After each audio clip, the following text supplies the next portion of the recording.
বয় রেখে দিব, সামনে যদি কিছু হয় পয়রা জায়গা বা কিছু, এই কারণে করতে দেয় না আর কি, মানে ভয় পায়। ছেলে বিশ্বাস করে দিয়া গেছে মার কাছে, যদি কিছু হয় তাহলে বুঝতেই তো পারো ছেলে মার দিকে আঙ্গুল উঠাইব। তো তখন তো আর আমার দোষটা দেখতো না, এই কারণে মা ভীষণ ভয় পায় এইসব জিনিসগুলি। তো এই কারণে সবসময় চোখে চোখে চোখে চোখে রাখার চেষ্টা করে। তো যাই হোক, বুঝি সবারই চিন্তাটা আমি বুঝি, কিন্তু ওই যে চুপচাপ এক জায়গাতে আমি বইয়া থাকতে পারি, সবসময় কাজকর্ম করে অভ্যস্ত, তো এই কারণে। তো শ্বশুরে যাওয়ার পরে দিনগুলি বেশ ভালোই কাটতে আছে, কিন্তু ওই যে একটু মনমরা লাগে আর কি, ও যে নাই এই কারণে। তো এইদিকে আমি গতকালকে বাবু বাজার থেকে ডাটা, তার সাথে কিছু সবজি আনছিল, কি একটা শাক আনছিল আমার মনে পড়তেছে না। তো এইগুলি বাচ্চা সেরা রাখা দিছি ফ্রিজে তুললে, আর এখানে চা বয়াইছি, মা চা খাইব। আমার তো সকালে ব্রেকফাস্ট হয়ে গেছে, ঘুম থেকে উঠছি ওই ধরো 6টা সাড়ে 6টার দিকে।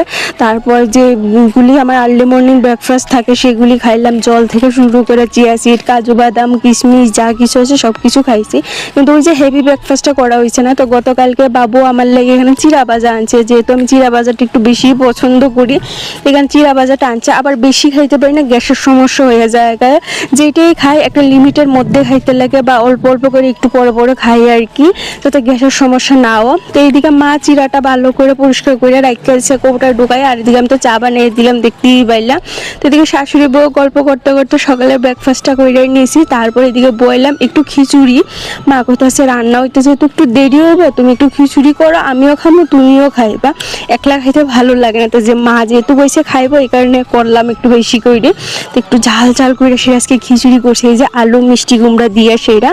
আর মা বেশ খানিকটা কাপড় আছিল, এই কাপড়গুলি ধোয়া সেইরা মা আর আমি দুজনে মিলে খিচুড়ি খাইছি। খাই সেরা মার হঠাৎ করে একটা ফোন আইছে, একটা মিটিং আছে, আর্জেন্টলি যাইতে হইব গ্রুপে, এইখানে ফটো উঠাইব। তো ওই যে মা এখানে গেছে, আর আমি এইদিকে এই যে উঠানটা একটু ঝাড়ু দিতেছি, বেশিক্ষণ নয়া থাকলে না কোমরে ব্যথা করে, এখানে যে একটু ঝাড়ু দিয়ে একটু দাঁড়াইয়া থাকি, এইভাবে কইরা সেরে যে পাতাগুলি আছে উপর উপর কইরা সেরে পাতাগুলি পাল্লাইতেছি। মা আইলে আবার কিসি করবা যে তোমার এত না কইরা গেছি, তুমি কেলিকা করতেছো।